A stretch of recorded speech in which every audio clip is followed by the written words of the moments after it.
Hi everybody, Dugraz here with Dugraz Reports. Today, I'll be talking about the best $250 credit card wallet. In other words, if you could only have a maximum of $250 in annual fees, how would you assemble your wallet, the composition of credit cards? This topic was inspired in large part by an article that Frequent Miler did about a month ago, very similarly called the single best $250 credit card wallet for point collectors. And if you were watching the video version, it looked like that. They had it on their podcast as well. And the general idea was that you have to assemble a credit card wallet with these certain factors. So I'm going to do my own. We typically think of high annual fee credit cards as being the best for unlocking points and miles, like the Sapphire Reserve at $550, the US Bank Altitude Reserve at $400, the Amex Platinum at $695, the Capital One Venture X at $395. But you know what? All of those are out for the sake of this discussion because we can only have a total of $250 in annual fees. Now, I made some of my own rules that are similar to Frequent Miler but not identical. Here's the rules for assembling this ideal $250 or less wallet. Obviously, no more than $250 in annual fees. Statement credits don't count. So, for example, you can't take the Altitude Reserve's $325 credit on travel or dining and say, well, it's the net annual fee. Nope, I'm just talking about gross annual fees. So those are out.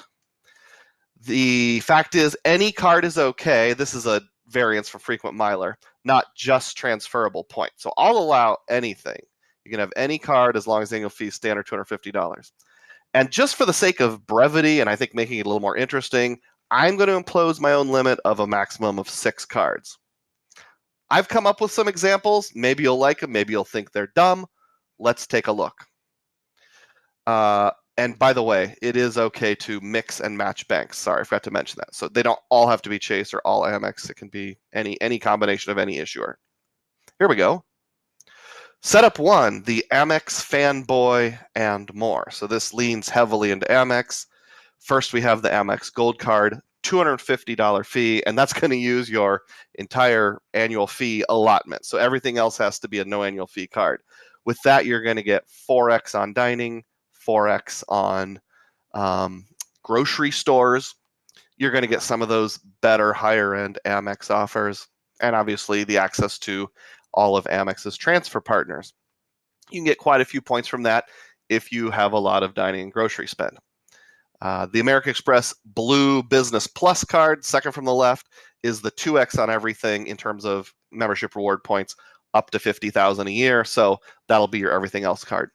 And then we've got another Amex card, the Blue Cash Every Day, not a membership reward earning card, not a transferable currency. It's just cash back. But they restructured it about 6 months or so ago, and you get 3x on online retail and 3x on gas, as well as a couple other things.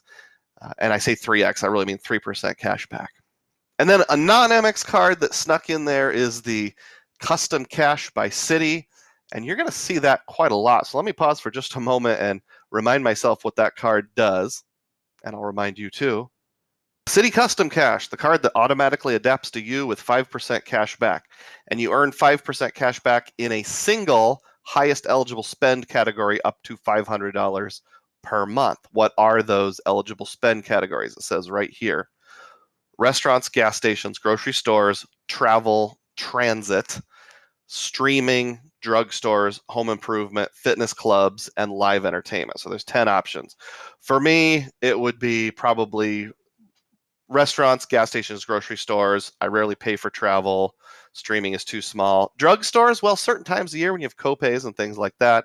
Home improvement would only be if I've got a big project going on or I'm buying a big piece of equipment or something like that. So that's a good utility player. I think that could fit in almost any wallet, even if you don't use Citi Thank You points. If you just take it as cash back, still a good player.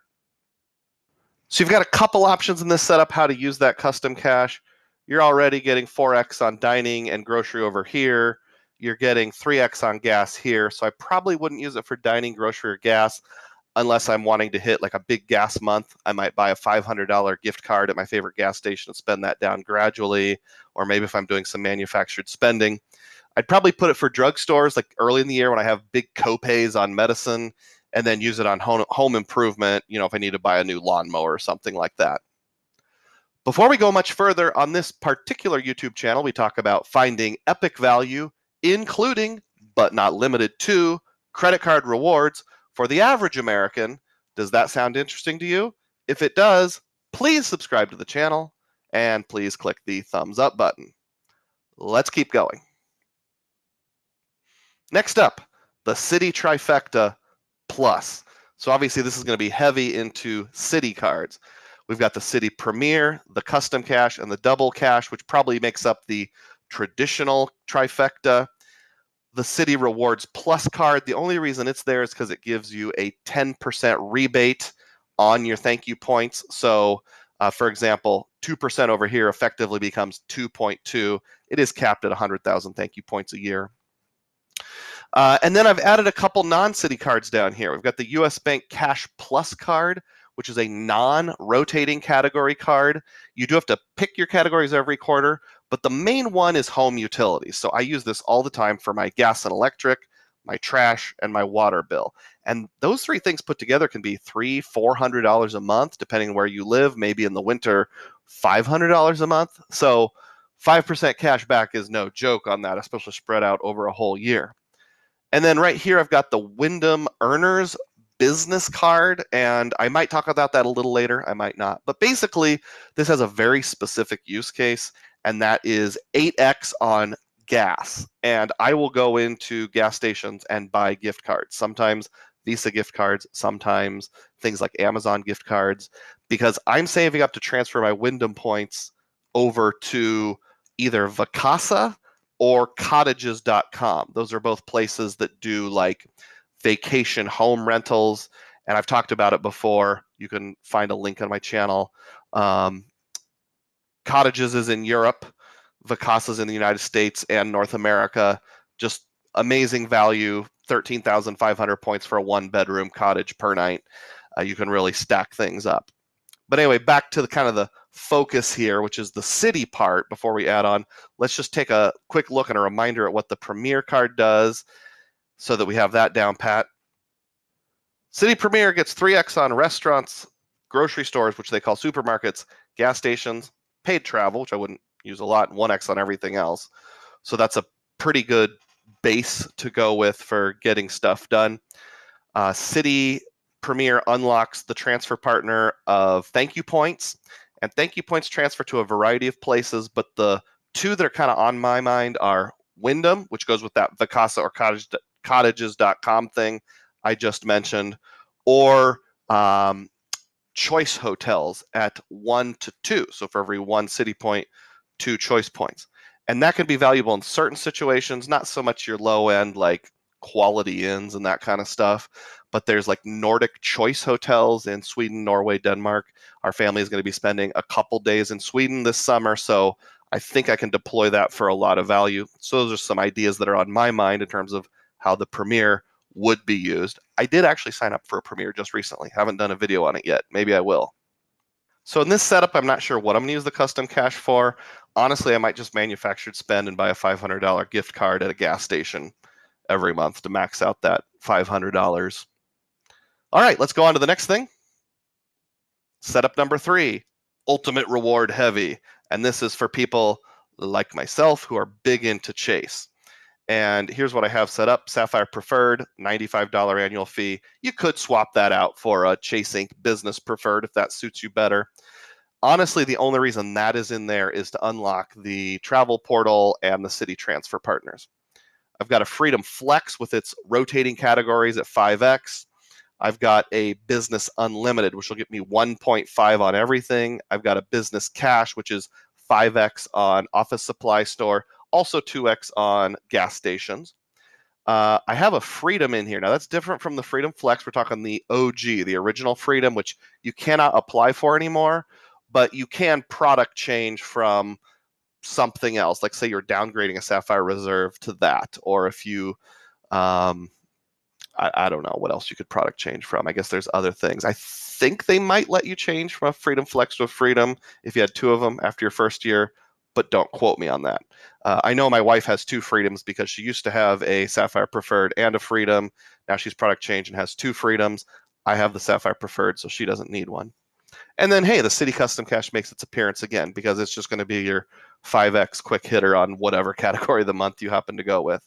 So what I would be thinking about in this scenario is I'm going to be using my business cash to buy Visas or MasterCards at Staples when they have that once a month sale they tend to have with no purchase fee. And then I'm going to spend those on a lot of my normal spend. You can max that out at $25,000 a year, 125,000 Chase Ultimate Reward points. The Freedom Flex, does the rotating category thing. So in theory, we can max that out at 30,000 a year. It depends on what the categories are. Some are easier than other to do manufactured spending in. Same with the Freedom. So you've got 60,000 a year in theory between these two, 125 here. That's 185,000 Chase Ultimate Rewards. Then I'm going to send that over here to my Sapphire Preferred. Being limited to only 6 cards and not considering the initial sign-up bonus, to be honest, you're kind of limited to probably things like Category 1 Hyatts. That's okay. I could do that. I like the aspirational travel. I'm planning on doing it a little, but my family does a lot of domestic travel.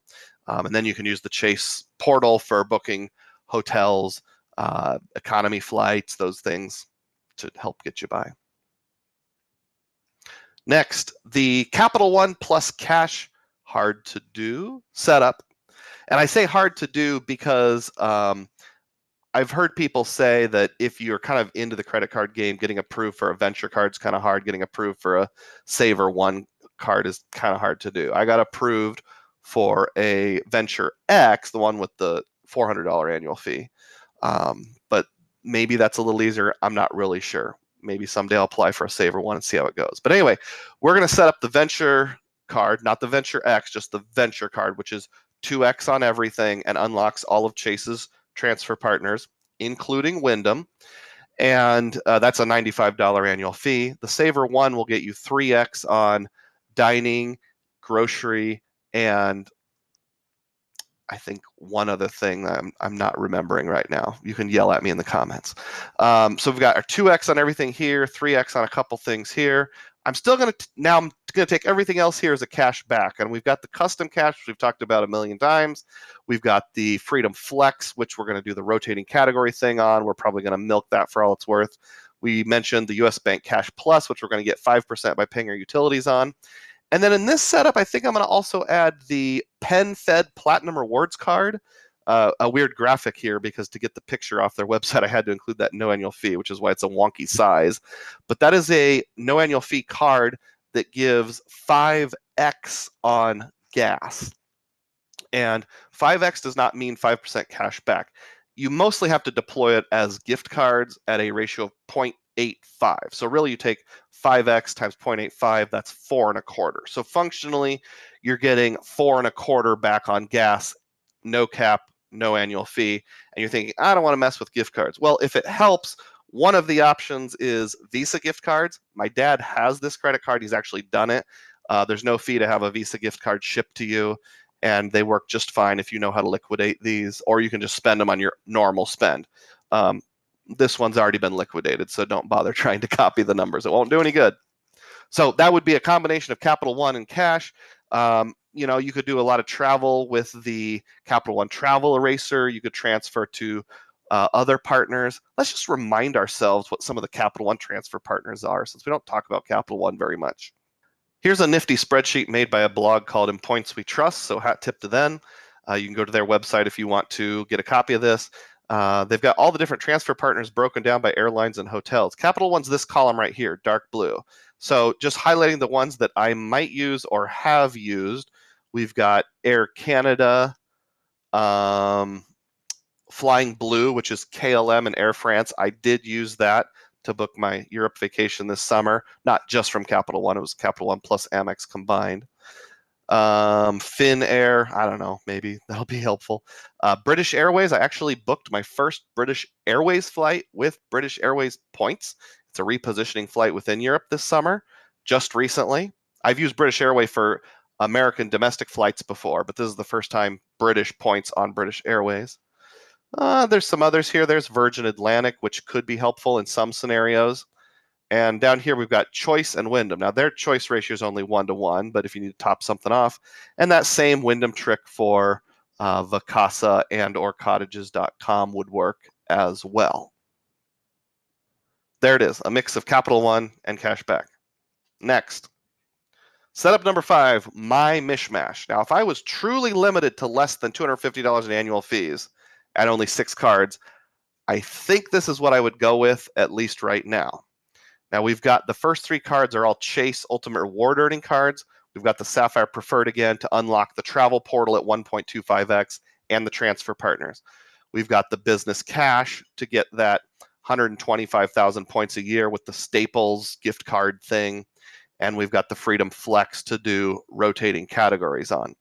So if we're going to have 125 plus, is my math right? Yeah, I was right. 30,000 points a year is maxing that out in the rotating quarterly categories. We've got a little over 150,000 a year. That would be enough for,